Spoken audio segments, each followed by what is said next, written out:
a different result. A true story of what happened when an employer got it wrong. Me and my daughter walked on eggshells.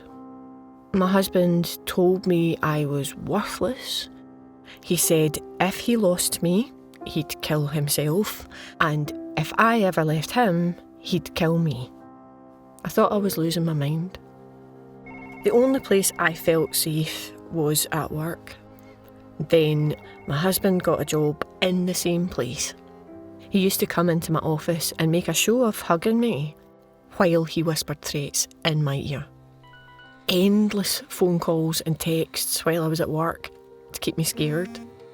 He said if I ever told anyone, he'd kill me. It went on for years, till the day it all blew up. The police came to the house. They finally arrested him. I emailed my husband's boss to tell her he was in custody. Then I wrote to the director of HR so they'd use the domestic abuse policy and keep me safe. But they didn't. HR never even replied. They ignored everything about his years of controlling and abusive behaviour. They treated it as a one-off incident that was done and dusted. My husband only got a written warning. HR did a risk assessment, but completely excluded me from planning for my own safety. The safety plan was that we should park in separate car parks and he shouldn't come into my office. But even that wasn't enforced. He parked his car right next to mine. He stalked me in the corridors. It took a whole year to get HR even to agree I should be told when he'd be in my building. But they expected me to take annual leave to avoid him. My manager did her best to be sympathetic, but when she said things like, "Oh, but he didn't hit you," it seemed her priority was to defend the organisation. It felt like my employer colluded with my husband. His written warning expired after a year. My sanctuary of work became a place of fear. My employer let him continue to abuse me at work. I was re-traumatised, distressed, I had panic attacks.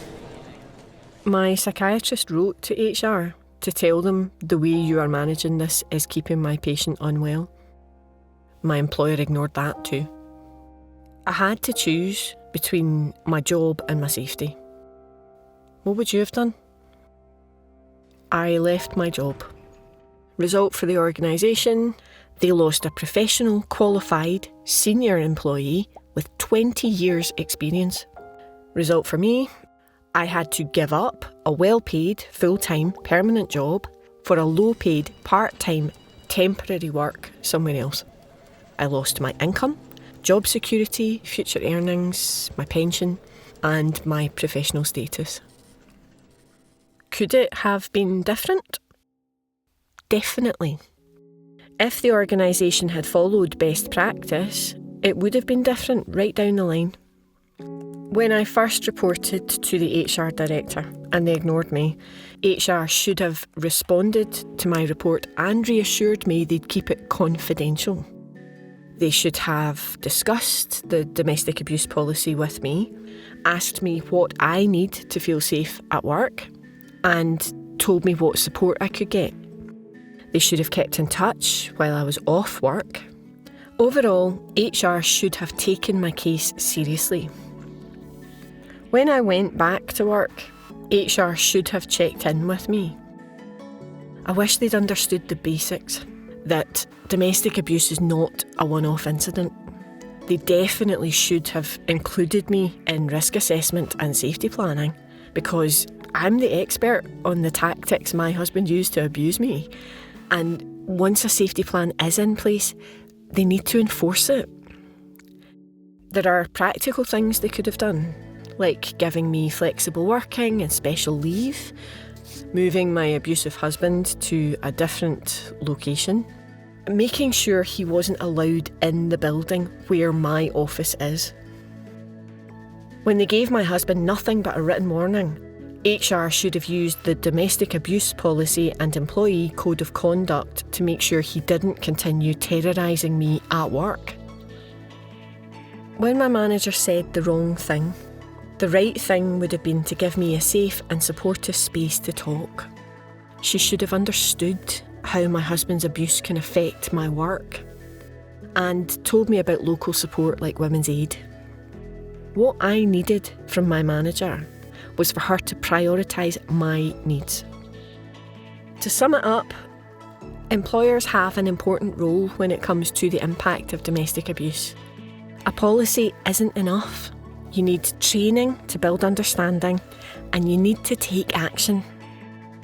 If my employer had responded properly when I reported, the result would have been completely different. It would have been different for me and my daughter if my husband hadn't abused and controlled me. But until women have equality and domestic abuse ends, employers have a duty to respond in the right way. Violence against women is a workplace issue. Find out more at equallysafeatwork.scot. Thanks to the woman who shared her true story.